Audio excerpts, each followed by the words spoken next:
میرا اور میں تیرا یار رہوں،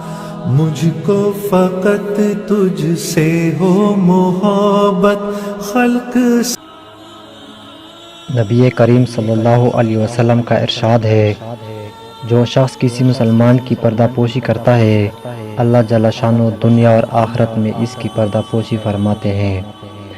اور اللہ تعالیٰ بندے کی مدد فرماتے ہیں جب تک کہ وہ اپنی بھائی کی مدد کرتا ہے۔ دوسری جگہ ارشاد ہے، نبی کریم صلی اللہ علیہ وسلم کا ارشاد ہے کہ جو شخص کسی مسلمان کی پردہ پوشی کرتا ہے، اللہ جل شانہ قیامت کے دن اس کی پردہ پوشی فرمائے گا۔ جو شخص کسی مسلمان کی پردہ دری کرتا ہے، اللہ جل شانہ اس کی پردہ دری فرماتے ہیں، حتیٰ کہ گھر بیٹھے اس کو رسوا کر دیتے ہیں۔ فائدے میں لکھتے ہیں، نبی کریم صلی اللہ علیہ وسلم کا ارشاد ہے کہ جو شخص ایسے وقت میں مسلمان کی مدد نہ کرے کہ اس کی ابرو ریزی ہو رہی ہو،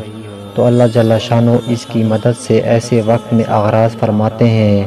جبکہ وہ مدد کا محتاج ہو۔ ایک دوسری حدیث میں نبی کریم صلی اللہ علیہ وسلم کا ارشاد مبارک ہے کہ بدترین سود مسلمان کی ابرو ریزی ہے۔